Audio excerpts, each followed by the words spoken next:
హే everyone, నేను ఈ వీడియోలో వారీ రెన్యూవబుల్స్ టెక్నాలజీస్ లిమిటెడ్ స్టాక్ యొక్క technical analysis, trend analysis, support resistance, targets, buy sell hold గురించి, అంతేకాకుండా ఈ స్టాక్లో ప్రజెంట్ మార్కెట్ కండిషన్లో ఎంట్రీ అవ్వచ్చా, లేదా ఆల్రెడీ మీరు ఈ స్టాక్లో ఇన్వెస్ట్ చేసి ఉంటే ఎంతవరకు హోల్డ్ చేయవచ్చు, అలా కాకుండా ఈ స్టాక్ ఇంకా ఎంత ఫాల్ అయ్యే అవకాశం ఉంది అనేవన్నీ కూడా ఇన్ డీటెయిల్గా చాలా సింపుల్ వేలో ఎక్స్ప్లెయిన్ అయితే చేస్తాను.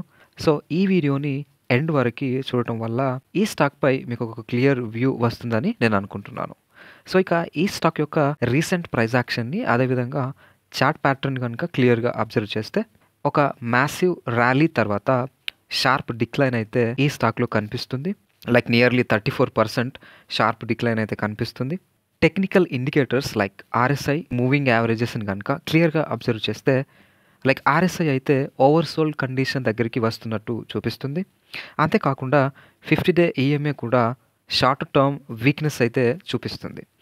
కానీ 200-day ఈఎంఏ మాత్రం ఈ స్టాక్ బులిష్ ట్రెండ్లోనే ఉందని చూపిస్తుంది.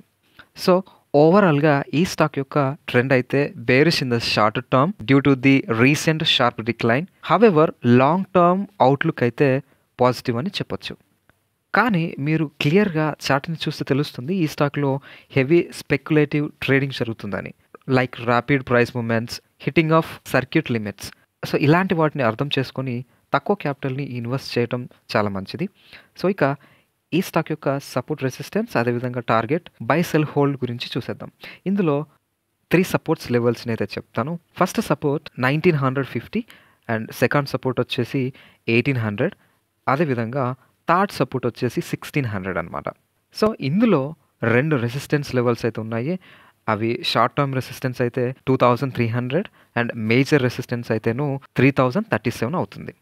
ఈ స్టాక్లో యాజ్ ఆఫ్ నౌ అయితే డౌన్ టార్గెట్స్ని అయితే చూసే అవకాశం కనిపిస్తుంది, లైక్ బిఫోర్ నేను చెప్పిన సపోర్ట్స్ అన్నీ కూడాను. ప్రజెంట్ ఈ స్టాక్ని బై చేయవచ్చా అంటే, ఇఫ్ మీరు కనుక రిస్కీ ప్లేయర్స్ అయితే వన్స్ ఈ స్టాక్ బౌన్స్ బ్యాక్ అయ్యి ఈ 2300 లెవెల్ని కనుక బ్రేక్అవుట్ ఇస్తే మీరు కిందన్న సపోర్ట్స్ని స్టాప్ లాస్గా పెట్టుకొని ఎంట్రీ అయితే తీసుకోవచ్చు. ఆర్ కిందన్న సపోర్ట్స్ నుంచి ఎప్పుడు బౌన్స్ బ్యాక్ అయినా వాల్యూమ్ కన్ఫర్మేషన్తో ఎంట్రీ అయితే తీసుకోవచ్చు. షార్ట్ టర్మ్ టార్గెట్ అయితే 2300గా పెట్టుకోవచ్చు. ఒకవేళ మీరు షార్ట్ టర్మ్ కోసం కనుక ఇన్వెస్ట్ చేసి ఉంటే మీ రిస్క్ టాలరెన్స్ ఆధారంగా ఈ సపోర్ట్స్ లెవెల్ని చూసుకొని ఎగ్జిట్ అవ్వచ్చు. ఆర్ మీరు లాంగ్ టర్మ్ కోసం ఇన్వెస్ట్ చేసి ఉంటే స్టే ఇన్వెస్టెడ్. సో ఇదండి ఈ స్టాక్ యొక్క టెక్నికల్ అనాలిసిస్. మీకు కనుక ఈ వీడియో యూస్ఫుల్గా అనిపిస్తే లైక్ చేయండి, షేర్ చేయండి, అండ్ మరిన్ని వీడియోస్ కోసం మన ఛానల్ని సబ్స్క్రైబ్ చేయండి. Thank you so much.